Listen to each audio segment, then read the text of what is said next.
Hello and welcome to the March edition of the Dot Report. This month, we're covering a large-scale device code phishing campaign targeting Microsoft 365 environments, an initial access broker sentenced for enabling ransomware attacks, multiple actively exploited vulnerabilities flagged by CISA, and a Justice Department operation disrupting massive IoT botnets. Before we get into our stories this month, make sure to check out even more cybersecurity news in the podcast version of the Dot Report on Spotify, Apple Podcasts, or wherever you like to listen. Now, let's jump right in. A large-scale device code phishing campaign was discovered that has already impacted more than 340 Microsoft 365 organizations, signaling a continued shift away from credential theft and toward abuse of legitimate authentication workflows. The campaign started in mid-February and quickly expanded across multiple industries, with attackers targeting users through communications that appeared to originate from trusted business contacts. Rather than directing victims to fake login pages, the campaign leverages Microsoft's legitimate device code authentication flow. Targets are prompted to enter a short code into a real Microsoft login page, typically framed as joining a meeting or accessing a shared resource. When the user completes the step, they unknowingly authorize the attacker's device, granting access through zero-auth tokens rather than stolen credentials. Many traditional phishing indicators won't flag this because it happens on Microsoft's actual domain.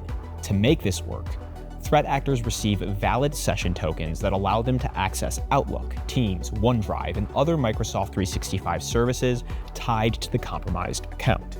This approach also weakens protections organizations often rely on.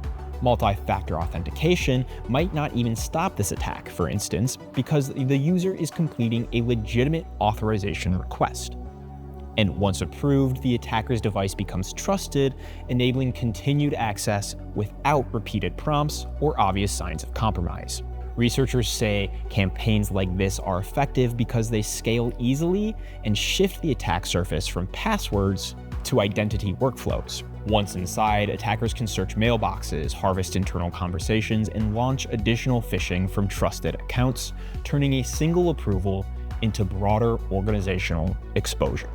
In a win for cybersecurity practitioners, a threat actor has been sentenced to 6 years and 9 months in U.S. federal prison for acting as an initial access broker and enabling ransomware attacks that caused more than $9 million in damages. Prosecutors say the 26-year-old helped cybercriminal groups gain footholds inside corporate networks, later selling that access to ransomware operators who carried out encryption and extortion attacks. Rather than deploying ransomware himself, the defendant specialized in identifying vulnerable environments and maintaining unauthorized entry points.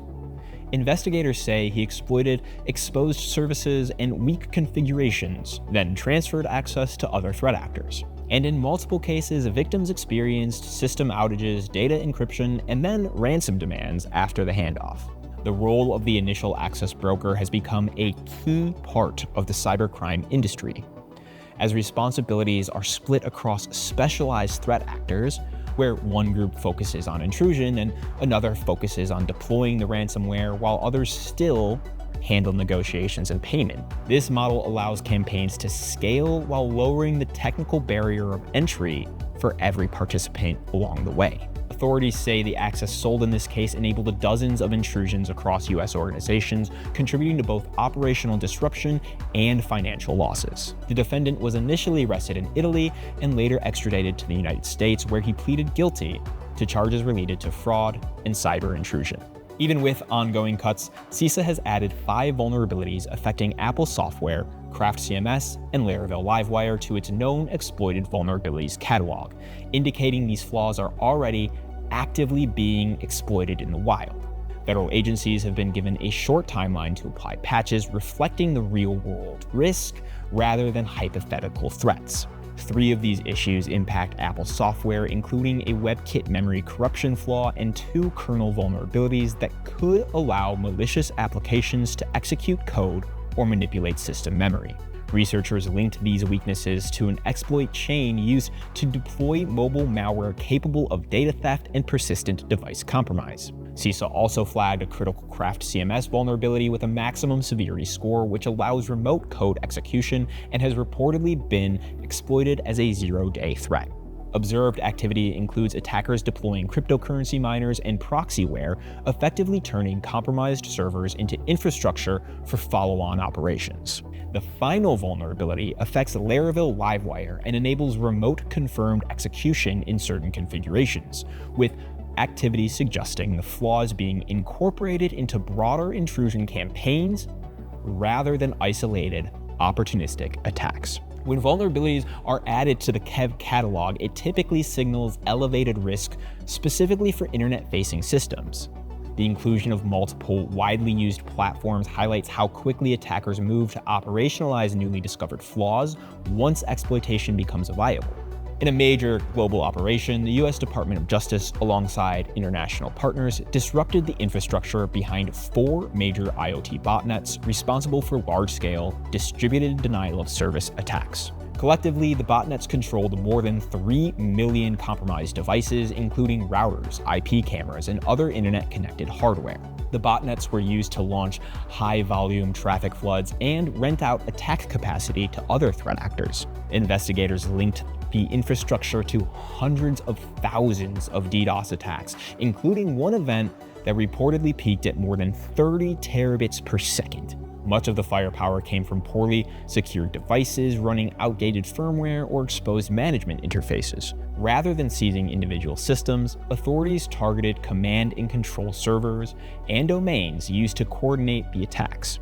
This approach disrupts the operator's ability to issue commands, effectively breaking the botnets while leaving the underlying vulnerable devices in place. Some of the networks also function as residential proxy services, allowing customers to route traffic through compromised devices. That capability can be used for credential abuse, scraping, and follow-on intrusion activity, extending the impact beyond denial-of-service attacks alone.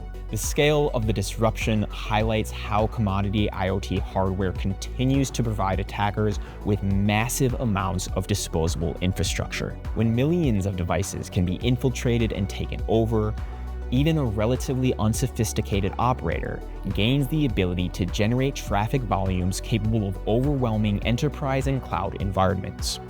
That's it for this month, so as always, thanks for watching. And remember, if you want more news from the Dot Report, you can hear these stories plus several more covered in our podcast report on Spotify, Apple Podcasts, or wherever you like to listen. I'm your host, Andrew Mancini with Dot Security, and this has been the Dot Report. Browse safe out there, and we'll see you next time.